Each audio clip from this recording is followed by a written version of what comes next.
Future तो आप देख ही सकते हैं, राइट। इंडिया का फ्यूचर मुझे कुछ दिख नहीं रहा है, क्योंकि मेरा जो कीमती वक्त है वो भी बर्बाद हो गया। ऐसा सोचने पे मजबूर कर दिया है सरकार ने कि मतलब कोई फ्यूचर नहीं दिख रहा, मतलब मैं कुछ सोच नहीं सकती। तो मिला जुला कर कहा जाए तो हम लोगों के अंदर एक घुटन से महसूस होने लगा कि आखिर इस वैकेंसी के साथ क्या हो रहा है। बहुत सारे ऐसे अभ्यर्थी हैं जिनकी उम्र सीमा निकल चुकी है और वो दूसरे एग्जाम में बैठने के लायक नहीं बचे हैं। हम लोग के साथ बहुत बड़ी नाइंसाफ़ी हुई है और हम लोग इसके इंतज़ार में हैं और दूसरे एग्ज़ाम के लायक अब नहीं बचे कि दूसरा एग्ज़ाम भी हम लोग दे सकें। एज हम लोग की लैप्स हो चुकी है।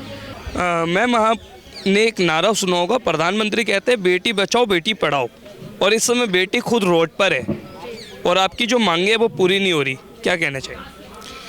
जी, अब बेटी रोड पर है, यहाँ पर नारे लगा रही है, तो मतलब फ्यूचर तो आप देख ही सकते हैं, राइट। इंडिया का फ्यूचर मुझे कुछ दिख नहीं रहा है, क्योंकि मेरा जो कीमती वक्त है वो भी बर्बाद हो गया इस एग्ज़ाम को। मतलब पहले मैंने प्रिपरेशन की, फिर मैंने वेट किया रिज़ल्ट का, फिर रिज़ल्ट आया, उसके बाद फाइनल डीवी हुई, उसमें भी वेट किया कि हाँ चलो अब सिलेक्शन हो जाएगा।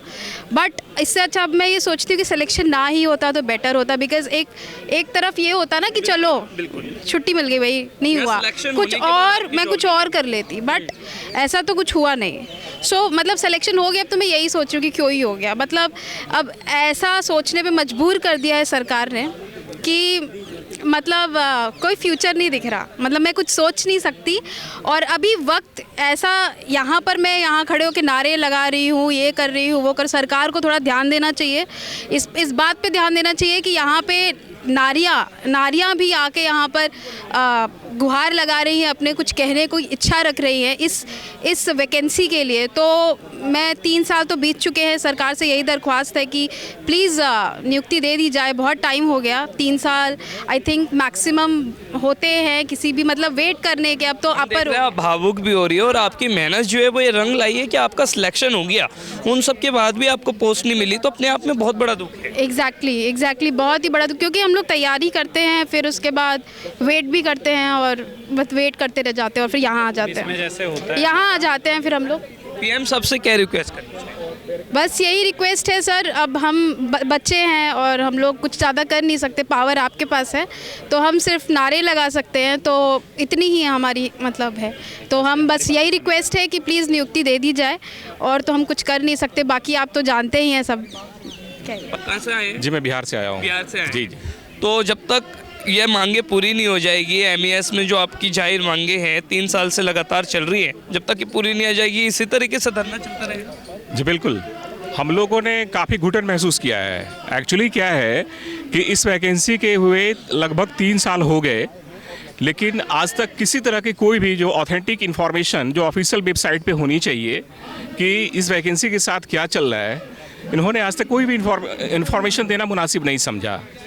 और जिसके कारण जैसा कि आपको पहले ही बता चुके बहुत सारे अभ्यर्थी कि हम लोगों ने कौन कौन सी एक्टिविटी की। हम लोगों ने बहुत सारे पत्राचार के माध्यम से हमारे जो जनप्रतिनिधि, हमारे एमएलएज एमपीज हैं, उनसे हमने संपर्क साधने की कोशिश की, लेकिन हमारी आवाज़ किसी ने नहीं सुना। हम लोगों ने कांटेक्ट भी किया वेबसाइट से, उनका कांटेक्ट नंबर रक्षा मंत्रालय और मिलिट्री इंजीनियर सर्विसेज से हम लोगों ने कांटेक्ट भी किया, लेकिन उन्होंने कोई संतोषजनक जवाब नहीं दिया। तो मिला जुला कर कहा जाए तो हम लोगों के अंदर एक घुटन से महसूस होने लगा कि आखिर इस वैकेंसी के साथ क्या हो रहा है। बहुत सारे ऐसे अभ्यर्थी हैं जिनकी उम्र सीमा निकल चुकी है और वो दूसरे एग्ज़ाम में बैठने के लायक नहीं बचे हैं। तो कहा जाए तो एक तरह से इस एग्ज़ाम के चक्कर में उनकी जीवन बर्बाद हो गई है। बहुत सारे ऐसे अभ्यर्थी हैं जिनके माता पिता इस ये ज्वाइनिंग लेटर जो नियुक्ति पत्र है उसके इंतज़ार में वो स्वर्गवासी हो गए। यहाँ तक कि मैं भी उसी में से आता हूँ, मेरी माताजी भी इस दुनिया में आज नहीं है। अफसोस तो इस बात की होती है, और मैं भी अभी तक उसके लिए जंग लड़ रहा हूँ। हमारे सारे अभ्यर्थी हैं जो इसके लिए जंग लड़ रहे हैं। और देखिए, मैं एक बात और कहूँगा कि प्रधानमंत्री जी एक मुहिम चलाए थे 2023 से। हाँ, 2023 से ये एक मुहिम चलाए थे मिशन मोड के तहत। उस समय भी हम लोगों की उम्मीद थी कि हो सकता है कि अब जो है हम लोगों की नियुक्ति पत्र मिल जाएगी। मिशन मोड के तहत जो है केंद्र सरकार के जितने भी अभ्यर्थी हैं उनको सामूहिक रूप से ज्वाइनिंग लेटर पूरे देश भर में दी जाती है।